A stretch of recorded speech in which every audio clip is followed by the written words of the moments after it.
सागर से ये सीखा जा सकता। सागर से एक बात और हम बोलेंगे, दो बातें होगी, तीसरी बात और सुनो। हम लोग सागर के तट पर बैठे, कुछ लोग अभी शाम हो गई है पर कुछ लोग तो बीच में होंगे नाव लेकर के, और कुछ लोग बिल्कुल बाहर हैं, जैसे वहां बैठे हैं पीछे बाहर खड़े। ये दोनों ही लोग आनंद में नहीं। जो सागर के मध्य में है वो आनंद में नहीं है, उन्हें झंझट है, डूब ना जाए। हवा किस तरफ चल रही है, जल्दी किनारे पहुंच जाए, रात ना हो जाए, कोई मछली ना आ जाए, भेल ना आ जाए, चार झंझट उनके चल रहे दिमाग में। जो ज्यादा दूर हैं उन्हें ये आनंद ही नहीं मिल रहा। सबसे ज्यादा फायदे में हम लोग, बीच वाले को भी देख रहे, मजे ले रहे, और किनारे वालों को भी देख रहे, मजे ले रहे। इसको कहते हैं तटस्थ होना। क्या होना? बोलो बोलो बोलो। जिंदगी में भी ऐसे ही बने रहो। जिंदगी के खेल के बीच में रहोगे तो आनंद न आएगा, भोगों के बीच में रहोगे तो आनंद न आएगा, और पूरे परमात्मा के हो जाओगे तो जिंदगी का आनंद न आएगा। इसलिए बीच के बीच बने रहो, तट पर बैठे रहो। जैसे आज तट पर बैठे हुए, ऐसी तट पर बैठे रहो, परमात्मा के चरणों के पास बैठे रहो और जीवन के साथ बने रहो, तो जीवन का भी आनंद आएगा और परमात्मा की भक्ति का भी। जैसे अभी आप 3 दिन बढ़िया कुछ नहीं कर रहे, सुबह से फूंसा फांसी कर रहे, हाँ, बढ़िया दिन में जो है खूब बढ़िया एल्कन वाटर पी रहे, चाय ले रहे, आहा, बढ़िया जो है पनीर खा रहे, 5 स्टार का आनंद ले रहे। अब साल भर खूब कमाओ, और फिर कमाओ, फिर इकट्ठा करो, फिर अगली बार बताएंगे कहां चलना है।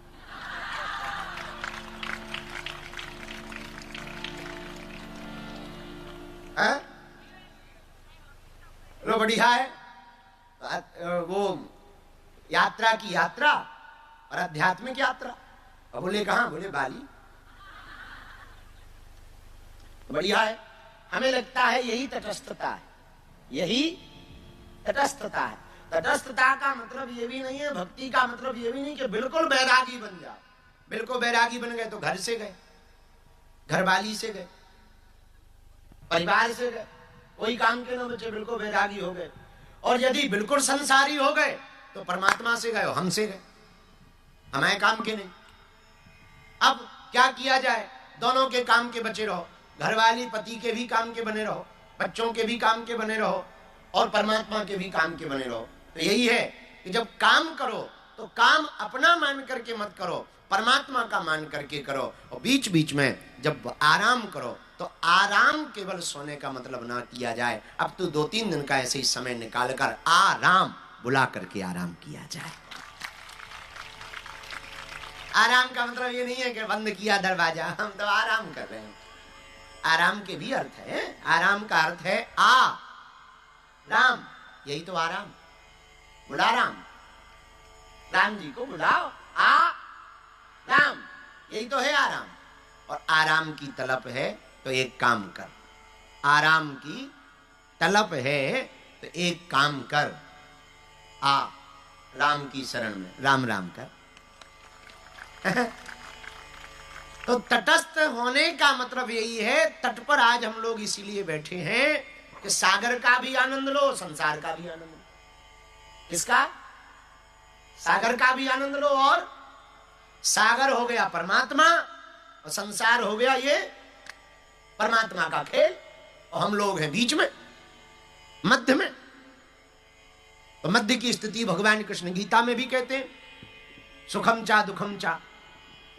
सम अवस्था में जियोगे तो बढ़िया आनंदित रहोगे, दुखी ज्यादा नहीं रहोगे। दुख सुख लगे रहेंगे, दोनों आते जाते रहेंगे, पर अवस्था यदि आपके मन की सम हो जाएगी, तट पर आप बैठ जाओगे तो समुद्र में तैरने वाले को भी देख पाओगे और संसार में डूबने वाले को भी देख पाओगे। और अंत में एक बात कहें, बोलो कह दो, कहो।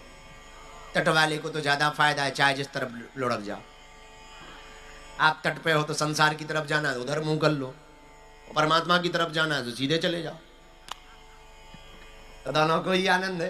कहीं भागने की आवश्यकता नहीं, बीच बीच वाले का बहुत बहुत बढ़िया है। तो परमात्मा की तरफ जाना भैया, सीधे जाओ। और एक बात और बोले, कह दो, बोलो। वो तैरते तैरते डूब गए जिन्हें खुद पर गुमान था, और वो डूबते डूबते भी पार हो गए जिन पर तू मेहरबान था। जब परमात्मा के हवाले हो जाओगे, भगवान के हवाले हो जाओगे, तो फिर आपको डूबने की चिंता करने की आवश्यकता, लेकिन बस बीच बीच में ऐसे ही तटस्थ बने रहो, ऐसे ही तट पर बैठते रहो। तट पर और घट पर दोनों का ध्यान रखना चाहिए जीवन में, तट का और घट का। घट जानते हो? घटा नहीं, ना ना है, घाट नहीं, एक और घट होता है, कलश, हाँ वो भी घट होता है। हृदय, इसको भी घट कहते हैं। क्या कहते? घट। तो घट पर बने रहो, तट पर बने रहो, और तट पर बने रहोगे तो संसार का भी आनंद ले पाओगे और परमात्मा की भक्ति का भी आनंद ले पाओ। एक अंतिम बात और, इसके बाद में प्रणाम संकीर्तन और भजन भाव पे जिसको जो आवे। अभी बहुत बढ़िया माइक था, अब सब गड़बड़ा गए हमें लगता है। अच्छा, हवा के कारण। हाँ अब आ गया भैया, आ गया। हम यहाँ थे गड़बड़, उसकी गलती नहीं है, उधर कोई गलती नहीं है, सही नहीं रहा। हाँ वो तुमने गलत लगवा दिया था, है नहीं? तो सबके अपने अपने कान होते हैं, अपने अपने हिसाब से। हो सकता बाली वालों के लेफ्ट कान भाई भाई है, हमारा भाई राइट वाला हो सकता। ड्राइविंग के ऊपर है, अब अमेरिका में तो लेफ्ट ड्राइविंग है। अपने अपने हिसाब से वो उन्होंने सही कहा होगा, लिया उन्होंने इसी के हिसाब, और हम जंजात उल्टे हैं। तो हमें सूट नहीं कर। तो एक अंतिम बात और हम कहना चाह रहे हैं, वो बहुत ध्यानपूर्वक सुनो। आहा, अंगद जी ने लंका में पैर जमाया, और पैर जमाया और शर्त रख दी कि जो भी हमारे पैर को उठाएगा तो हम आज ही माता जानकी जी को हार गए। राम जी युद्ध करने नहीं आएंगे, हम जानकी माता को ले नहीं जाएंगे, तुम्हारी हो जाएंगे, ये रावण को कहा।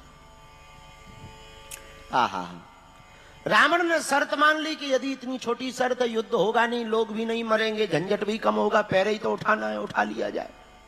तो रावण ने अपनी सेना को कहा, जितने बलवान है लग जाओ सब। एक एक योद्धा आए, अंगद जी के पैर को ना उठा पाए। अंत तो गत्वा रावण आया कि बेइज्जती हो गई, एक पैर नहीं उठा पा रहे तो बेइज्जती तो हो ही गई कि जब एक पैर नहीं उठ रहा तो सेना क्या हलवा उठेगी, फिर तो हार ही गए, गलत न्यूज हो जाएगी, वो गड़बड़ा जाएगा, युद्ध पहले ही हार जाएंगे।